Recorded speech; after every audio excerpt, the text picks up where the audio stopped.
Hi, and welcome back to another episode of the History of Fan Anime. I'm your host, William Chow, and today is another exciting episode you've been waiting for. We're going to continue on with the 1980s Top 30 Showdown, okay? And this episode, we're going to continue with more of the analysis and the making of this comprehensive Top 30 list for the 1980s, okay?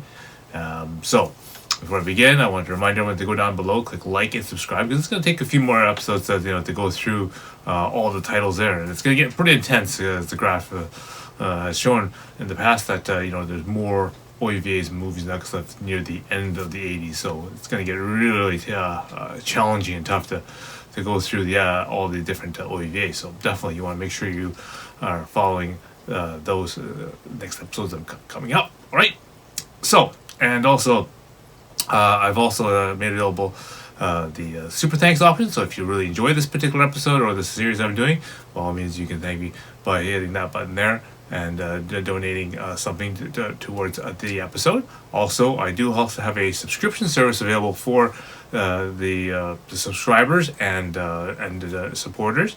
I have also made a special set of episodes that are designed for those subscribers. So they'll content that I can't put on YouTube here. All this specialty sort of videos and that kind of stuff.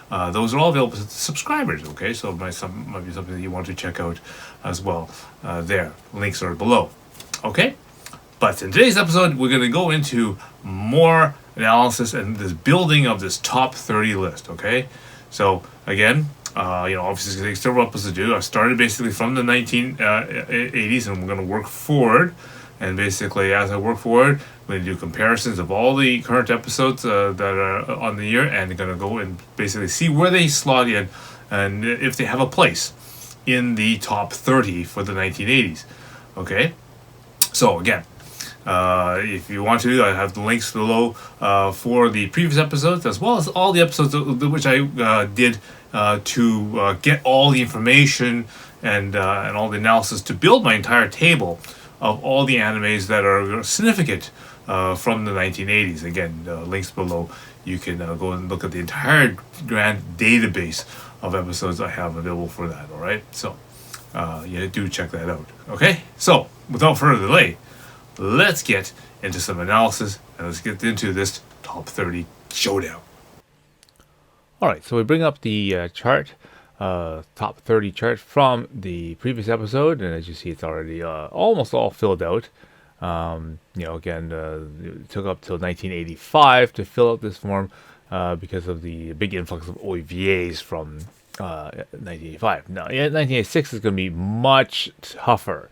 TV shows not so much because there's not that many new TV shows on the list. However, the number of OVAs is literally enough to refill. I think there's 31 OVAs that need to be added to this list. So the entire OVA chart, will probably change very quickly. And the movies, the same thing. There was 12 movies in 1985. There's 24 new movies in 1986. So this is going to be a rough episode. Okay. So let's begin. Alright, so TV shows aren't so many, but they're all pretty much, good hits, right? So we start off with, right away, Dragon Ball, the classic that we all sort of really grew up with here in North America. So that's, pretty much going to be on the list. Maison Kaku, so again, the following Urusei Yatsura, Rumiko Takahashi's next big one. Double Zeta Gundam, so the long sort of awaited sequel to Zeta Gundam. Continuation of the battle from the last battle on Zeta. There's Machine Robo, a personal favorite of mine, and Saint Seiya. Again, very popular. All over the world actually. The Knights of the Zodiac and a lot of the translated versions of that was very, very big at this time. So. We pretty much have a pretty good placing for a lot of these right into the list. Now we just got to figure out what we're going to do with them. Okay, so I'm going to begin with the titles that basically are pretty much right off the top right here. I can obviously Dragon Ball, Maison Kaku, and Saint Seiya. Those are pretty much are musts. what to replace off of them. So let's find 3 titles that needs to go. I would have to go Captain Tsubasa, Acro Bunch, and Techno Voyager. Yeah, Techno Voyager. That's Thunderbird's 2086 over here. So yeah. So obviously, Dragon Ball is a franchise, that really was one of the first things that came on TV. Was really kicked off the anime, thing on TV type of thing later on into the 90s, right? Maison Okaku obviously is Rumiko Takahashi, very popular. Viz really made really big ways with all the Rumiko Takahashi stuff. You have Sura, Maison Okaku, and of course will later on really make it big with Inuyasha. Obviously, Saint Seiya, very very popular again. The whole Athenian armor and that kind of stuff. Again, very very popular in not only English speaking countries but also in Spanish and basically the Southern Hemisphere and that kind of stuff too. So it was really really big. So obviously, those make sense. Now again, I'm getting rid of Captain Tsubasa because, well, sports shows never really were a big thing. Okay, even soccer. You gotta think, even in the realm of North American sports, your big 3 are gonna be things like football, basketball, baseball, and then probably hockey. And soccer's like not even in there. I don't even think you can even call soccer like MLS. The 5th one, but I mean, yeah, I said. Just wasn't really a big thing. Acro Bunch, again, big giant robot show. Pretty much had absolutely no exposure until just very recently when Discotech decided to even release it, and amongst all the other things that they actually released really relatively recently. I was just looking at when I was doing this thing. I'm noticing things like Ideon and like Baxinger and Toby Kage and that kind of stuff coming out from these companies, and like these are things like back in the day, no one had translations for this, and no one was bothering fan subbing this kind of stuff because it's too just damn old, and there's so much better stuff now coming out, right? So it's only just now, like in the last couple of years, they decided to pick up on all these old titles. So it's a good good opportunity for us to go back and actually go and watch all those shows with translation if you're really interested in them. But would I call them part of the would I consider them part of the top 30 animes? No. And I'd have to say the same thing with Firebird 2086. Techno Voyager, sure did have a kind of some English release to it. Would I say it is good as, let's say, Saber Riders and Star Shares? Would I say it's good as Captain Hawk and Queen of a Thousand Years? Definitely not better than the influence in terms of things like Robotech, for example, for us. So yeah, it's not. Yeah, when put against something like that, it's not going to make the list. So those are the changes I would do for those. So we're going to insert Dragon Ball, Maison Kaku, Saint Seiya, and out goes Captain Tsubasa, Acro Bunch, and Techno Voyager. Okay, so the next one I'm going to do is Double Zeta Gundam, and since I've already got Zeta Gundam already on the list, I'm going to add Double Zeta Gundam to that then, because for the most part, the big battle that happens in episode 50 of Zeta Gundam basically preludes the beginning of episode 1 of Double Zeta Gundam.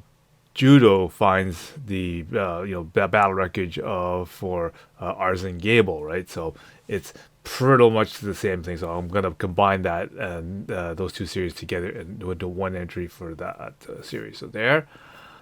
Okay, and the last one I'm going to do is for Machine Robo. I am going to do another consolidation here. I'm going to get rid of Captain Harlock SSX, put in Machine Robo there, because I'm thinking Captain Harlock in this sort of series, people are more familiar with, for example, the Millennia Queen, right, which is Captain Harlock and the Queen of a Thousand Years, and even when we had the Captain Warlock stuff that Henry Gold got, that's the first series of Captain Harlock, not SSX series of Captain Harlock. So I'm thinking we'll remove that one off there because we're not actually referring to the TV series. However, I will represent Captain Harlock under the movie section which is the Captain Hawk My Youth in Arcadia. Again, I think a lot more people are probably more familiar with Harlock in that sense, as well as, of course, the older Captain Harlock, which is the 1970 version of Captain Harlock, which of course Harmony Gold made a mess of it and called it Captain Warlock. Anyway, bad dubbing, aside, that's another topic for another day. So that's all the local corrections I'll do, and then that will finish off the TV shows. Alright, so let's go to the OVAs. Now, the OVAs are going to be really difficult. As I said in the previous episode, there are 31 OVAs for 1986. This is only a top 30, so this may really change the top 30 as it stands. So what do we got? We have going on the list here, on the right, we have Professional Earth Defense Force, which is really, that was really funny actually. The Humanoid, Cool Buy, Gallant OVA, which is, Panzer World Gallant, the Votoms recaps, so Armor Trooper Votoms, Karazawa Syndrome, MD Geist, which some of you might remember from Central Park Media, one of the first ones they got, Violence Jack, the Chow, which is again the second part of the Runic World series, Transformers Scramble City. They got the Dan Cougar Requiem for Victims. Okay, so that's the OVA for the TV series. Bari Densetsu, more biking. Pelican Road. We have Magical Emmy, the finale. So the ending of the TV series for that. We have Call Me Tonight, which is the first OVA for the Pink Noise set of OVAs. California Crisis, Amon Saga, Votom's Big Battle, Root Search, Cosmos the Pink Shock, which is the initial one of the Hirana ones. It was almost a Cream Lemon episode, actually. Shonen Bakazu, which is another more Viking one. The SPT Lazenar OVA, continuation of the series there. Kizunoi B2, the guy who brings you Crying Freeman. Sammy Missing 99. The Magical Emmy, the OVA, will be the TV series again. Outlanders, the first entry from the genre Manabe. The Wannabes. Urban Square, Del Power X, Twinkle Heart, and the Heavy Metal Elgime OVA. Okay, so that's a large number of OVAs. And, we'll go through again and we'll see what fits and what doesn't. Okay, so the first thing I'll go do, I think, is I'm going to go down the list. I'm going to remove all the titles which are continuations of a TV series, summaries of a TV series, or, something that's based off of a TV series. So, for example, Panzer World Gallant and, let's say, SPT Lazenar are both like the continuations from the series, or then Dan Cougar Requiem for Victims, right? After that, the TV series left them at a kind of a cliffhanger. The OVA or the movie will then finish it off, sort of thing. Obviously, the things like the Votoms recaps is going to be basically just let's regurgitate the entire TV series in a shorter amount of time. Like let's kind of go through all the events in the TV series in whatever 30 minutes or 60 minutes. Try to compress several seasons into that kind of a thing, right? And also the two Magical Emmys, which are basically again based off the TV series. So we'll go with that. So we have Panzer World Gallant, Votoms the recaps, Dan Cougar Requiem for Victims, the Transformers Scramble City, Magical Emmy for both the finale and the OVA, the Votoms Big Battle, and the Heavy Metal Elgime OVA. Again, those are all under the TV series category for that. Okay, so this is the first real sweep of the OVA category. I can probably go a little bit heavier on the titles here, so let me just see what I can do here. Significant titles from 86. would be Professional Earth Defense Force, the Humanoid, MD Geist, Violence Jack, the Chow. Okay, so let's do those 5 first. Those definitely should belong there. What am I going to do with those? Okay, well, let's see. We will take from this list here. I would probably remove Bovistock, Rock Me Nora, the Votems OVA, Orgus Memorial, and VIFAB. So those 5. Okay.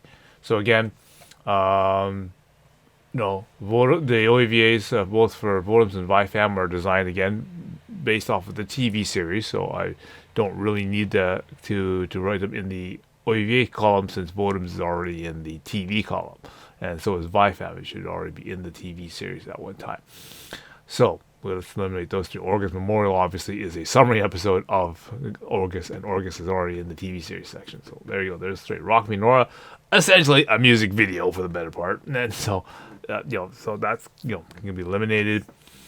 And Bavistock, in terms of well knowingness, all these titles were probably better traded than this one. Obviously, Professional Defense Force was a fan favorite, especially for that that particular doujinshi artist who brought you the Neo Geon High School for non-new types. Is one of my most funniest doujinshis he's wrote, amongst other ones. There's another one he did for Hikaru no Go, and he also made a rather funny take on that one. Okay, so that goes there. The Humanoid, of course, is the first of the the range of sexy robot type of OVAs. Not that Space Cobra didn't already have that concept already done, but there's another one there. MD Geist, of course, and Violence Jack. Those are as I said. When we have the 3 G's, guns, girl, and gore. Well, I mean, heck, just sometimes all you need is lots and lots of gore, and then that will make the good premise for an OVA, at least in popular anyway. So I'll include those 2 there, and the Chojo. Well, the Chojo is of course the second episode of the Rumik World Series, i.e. from Rumiko Takahashi. She already has Fire Tripper already in the OVA section. So what I'll do is I'll change that to Rumik World Series and then label it as 1 and 2. And of course, there's probably a 3rd one coming up next year. So, so that'll prepare it for that. So we'll do that for those 5 OVAs. All right. So I'm looking at the titles that's left. Okay, and I have 1, 2, 3, 4 empty slots now because of eliminating all the TV related type shows. What does that give me? 4 ones I'll just slip in. I am going to be putting in then Outlanders, which will remind me. Call Me Tonight, which is the first one of the Pink Noise OVAs. Kizunobi 2, just because it's the Crying Freeman guy. And Cosmos the Pink Shock, which is, the guy who will eventually bring you Exir 1 and all that kind of stuff. So I think that's the way that I would take those 4. So those ones will go into the empty slots. That leaves just about everything else. I mean, the only other one that was maybe a 5 would have been the Wannabes. Again, Central Park Media did do a release of that in English. But, an anime about female wrestling, yeah, I think that was kind of questionable. So, yeah, and then just about everything else than that is even below that caliber. And we're still in 1986. 1987 is even going to be worse, which I'll show you the graph a little bit later. So yes, so basically everything that's below that line of, let's say, Kizunobi 2 or below the Wannabes, that's going to be basically California Crisis, Root Search, Sammy Missing 999, or 99, Urban Square, even though Urban Square, has character design from Akimi Takada, Del Power X, Twinkle Heart. And then all the really ones that are for sure not making it are going to be the Cool Cool By, Karazar Syndrome, the Bari Bari Densetsu, Pelican Road, California Crisis, Amon Saga, and Shonen Bakuzu. I mean, this is even at this time when I was, kind of, really interested in motorbikes and that kind of stuff. My roommate was really into motorbikes. That was sort of like, those crotch rockets and that kind of stuff were really the big thing. But, they still didn't hold the test of time and just didn't have any influence at all. So I'm going to eliminate all those titles on the list and just add just those 4 to the OVAs: Outlanders, Call Me Night, Cosmos Pink Shock, and Kizunoi B2. And that will finish off 1986. That was a little bit tough, but wasn't as bad as I thought.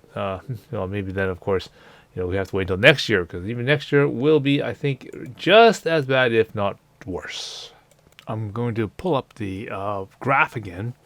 As you can see, 1986 was a fairly busy year, but now 1987 is coming up next, and you can see we go from 5 TV shows in 86 to 8 TV shows in 87. Shouldn't be that difficult, but the big one is going to be we went from 31 OVAs in 86 to 51 in 87. So remember, this is a top 30, okay? And there's 51 new OVAs we have to add next month. And this is going to be really tough. And calms down again. 24 movies that we had in 86. There's only 13 movies in 87. So that's not so bad. So it's going to be a really tough thing for OVA. So I think the OVA part is going to get a really good shake up this time around. So let's see what happens in the next episode. So don't forget to go down below, click like, and click subscribe. And if you have notifications on, definitely have your notifications on, because you'll probably need it. All right. So we're getting further and further on this, and again, we're gonna have to continue this on the next episode. The competition is gonna get pretty intense, and it's gonna get tougher and tougher to decide what stays and what goes. So again, I hope you will join me in the next episode. Don't forget to click like and click subscribe, and make sure that your notifications are on, because then when I release that episode, then you'll know when to watch it and continue on with this series. All right. So until next time, I will see you again.